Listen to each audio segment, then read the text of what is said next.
détermination face aux obstacles et efficacité dans l'action.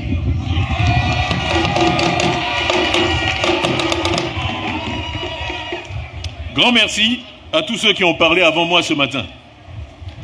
Notre rassemblement de ce jour est une marque de la confiance des Ivoiriens en notre capacité à incarner l'espoir, le rassemblement de tous les Ivoiriens et l'unité de notre nation pour le changement.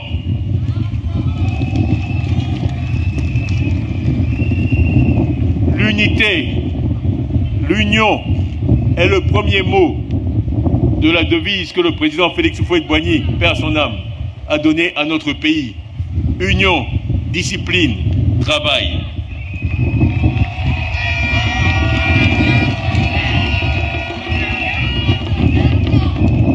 L'union est la base sur laquelle nous devons bâtir une nation forte et solidaire. La diversité de nos talents et la force de notre engagement doivent se conjuguer. C'est le vent. Doivent se conjuguer. Il faut arrêter le vent. Il faut arrêter le vent ici.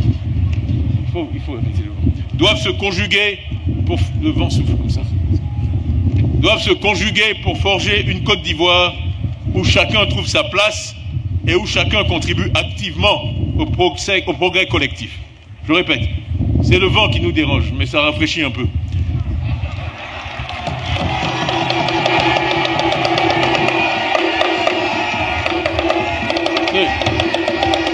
Je sais que...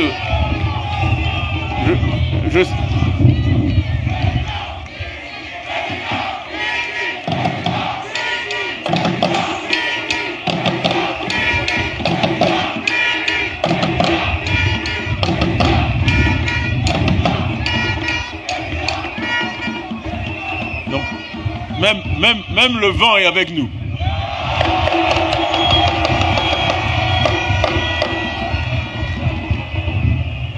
Donc je disais, la diversité de nos talents et la force de notre engagement doivent se conjuguer pour forger une Côte d'Ivoire où chacun trouve sa place et où chacun contribue activement au progrès collectif.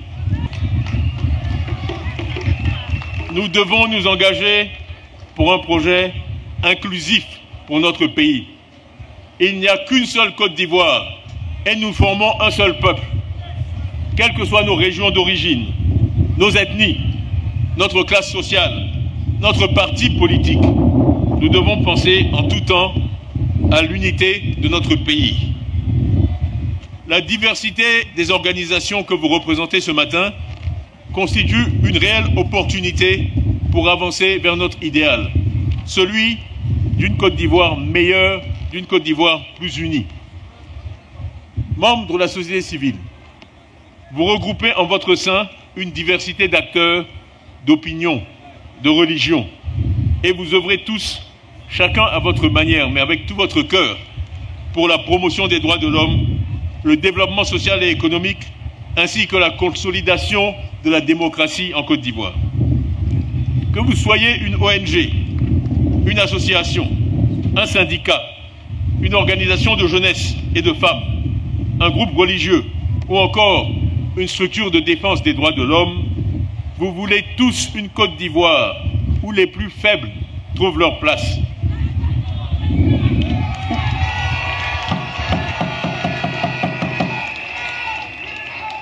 Où les plus faibles trouvent leur place, où les plus faibles sont respectés. Une Côte d'Ivoire où les libertés s'expriment, une Côte d'Ivoire apaisée et où règne la justice et l'équité.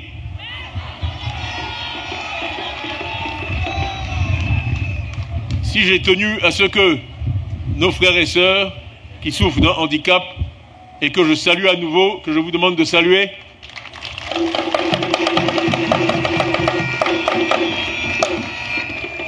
s'expriment aujourd'hui, malgré le temps qui nous manque, c'est pour leur témoigner ce respect dont nous parlons. Le respect ne doit pas être que dans les paroles, il doit se manifester dans les actes.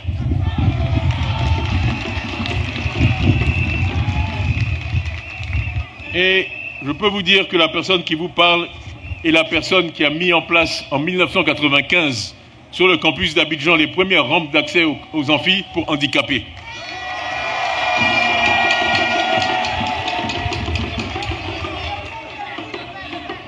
Et ils le savent, et j'ai dans mon bureau le diplôme qu'ils m'ont décerné à cette occasion. Non, je n'en parle pas parce que nous sommes proches d'une élection présidentielle. C'est une valeur qui m'a toujours accompagné. Donc je les salue. Donc, mesdames et messieurs, on parle parfois de la société civile comme si c'était une entité à part. Ce n'est pas correct.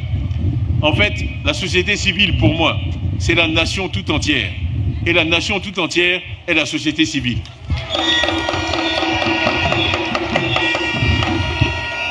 Les deux sont indissociables et consubstantiels. J'ai toujours placé la collaboration avec la société civile au cœur de mes priorités. Vous êtes le peuple et vous êtes la voix du peuple, les sentinelles de nos libertés et les artisans du progrès social.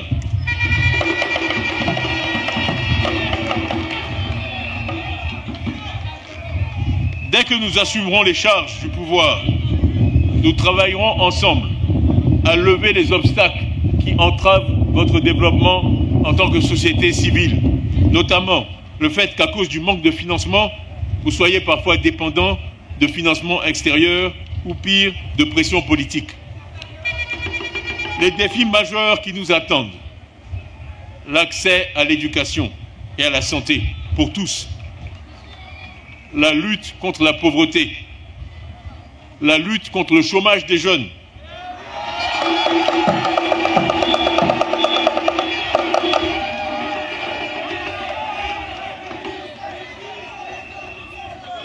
la lutte contre le chômage des jeunes,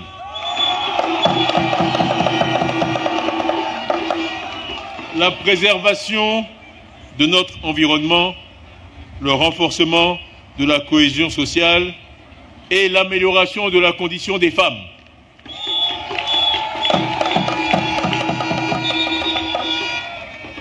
Ces défis, dis-je, ne peuvent être relevés sans une réelle et effective collaboration entre les acteurs politiques et la société civile.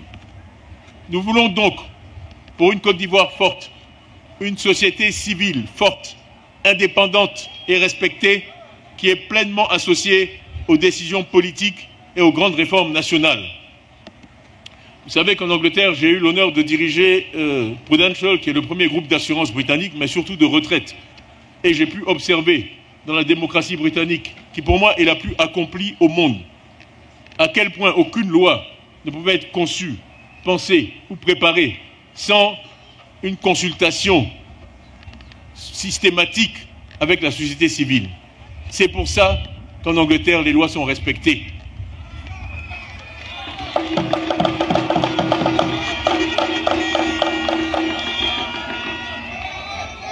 Elles sont élaborées après un long processus de consultation qui dure des années. Donc personne n'est jamais surpris par une loi, puisqu'on sait qu'elle arrive. On en a parlé pendant 2 ou 3 ans. On a contribué à différentes étapes, ce qui fait que le jour où elle est adoptée, elle est automatiquement appliquée. C'est ça la démocratie. Le projet que porte notre parti, le PDCI-RDA, fait de l'équité, la justice sociale, le seul moteur de la croissance durable, et fait du capital humain, l'homme, la personne humaine, la première des priorités. Oui, mes chères sœurs, mes chers frères, une autre Côte d'Ivoire est possible.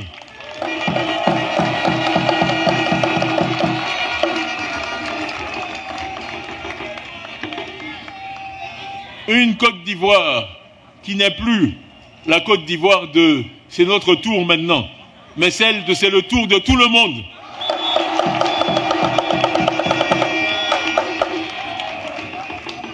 D'où que vous soyez, quel que soit votre milieu scolaire ou d'origine, nous voulons offrir à tous une égalité de chance.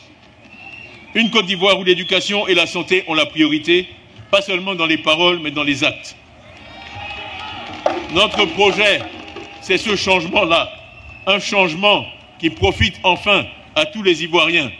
Frères et sœurs, il faut que ça change.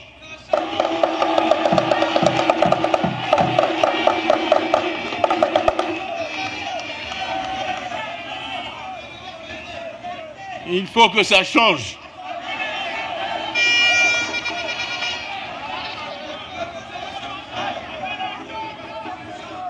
Chers amis des associations et mouvements thiamistes, vous avez fait le bon choix en décidant d'apporter votre soutien à ma modeste personne.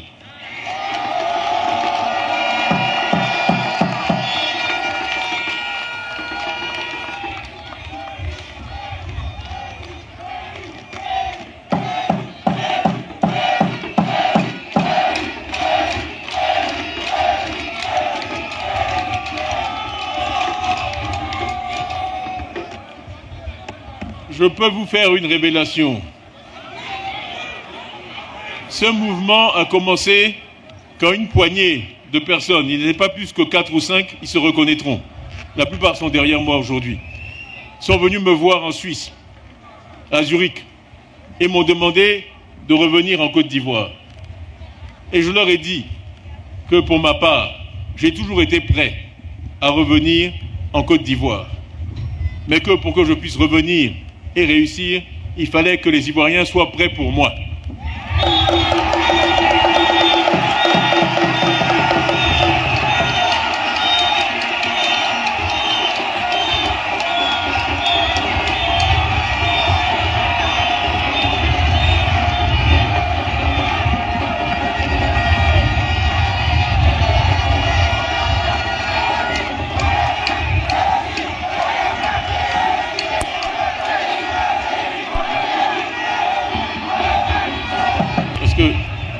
Quoi qu'on dise sur l'ivoirité des uns et des autres, moi j'ai fait ma terminale ici à Abidjan.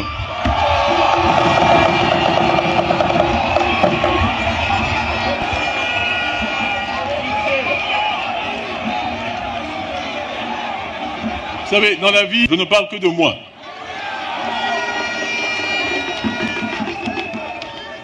Non, ceux qui étaient à l'école avec moi me connaissent.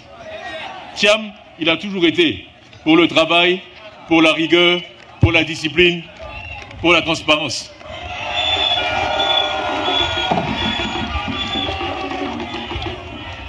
Et pour la justice. Quand Dieu a fait que j'avais plus de moyens que certains, j'avais un livre de maths ou de sciences qu'ils n'avaient pas, je le partageais avec eux, ils sont là, ils peuvent en témoigner.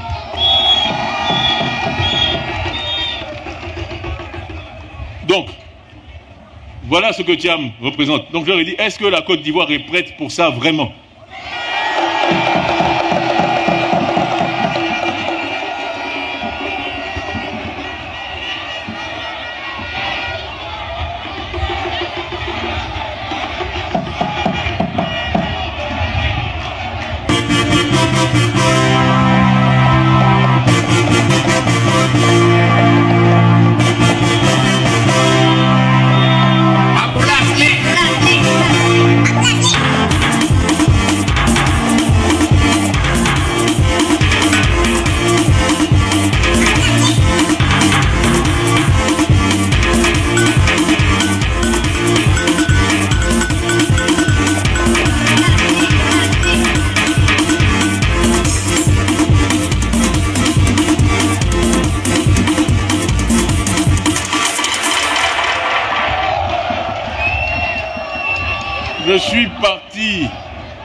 Je suis parti, on vous le rappelle souvent, je suis parti chassé par un coup d'État. Je suis resté 23 ans effectivement à l'étranger. Comme j'ai dit à certains, j'ai toujours eu le prix du billet Paris-Abidjan. Mais j'attendais le moment où mon peuple et moi pourrions communier pour changer ce pays.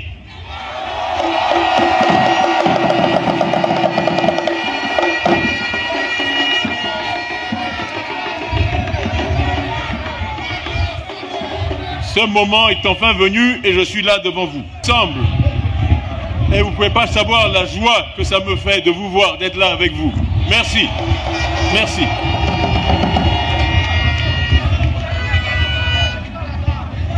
Ensemble, dans quelques mois, nous lancerons des réformes audacieuses qui profiteront à tous les Ivoiriens.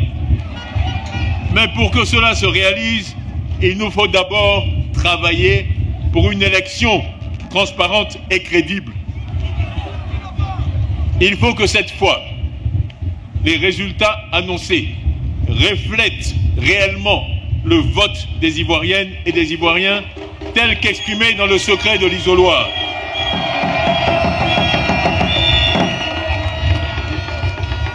Il faut que notre vote, votre vote, soit respecté en octobre 2025.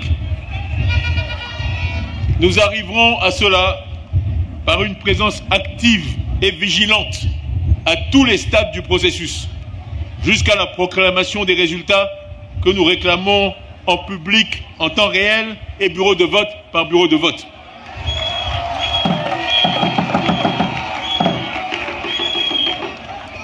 Ok, vous pouvez vous enregistrer, mais après l'élection, où est-ce qu'on a vu ça?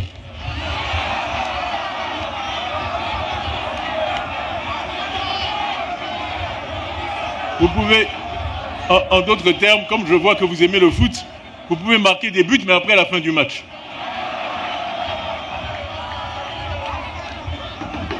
On peut marquer des buts pendant le match, pas après le match.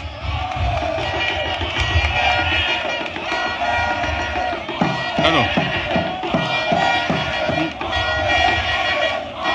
Et tout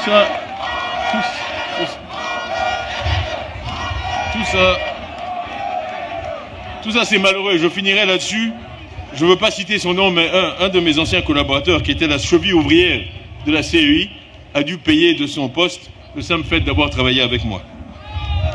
Donc, nous devons tout mettre en œuvre pour avoir une élection apaisée pour la première fois dans notre histoire récente. Nous devons permettre au plus grand nombre d'Ivoiriens de voter, et cela est une condition essentielle pour une élection apaisée. Et nous voulons aussi, ça a été dit plus tôt ce matin, un dialogue politique digne de ce nom, et nous ne céderons pas sur ces points.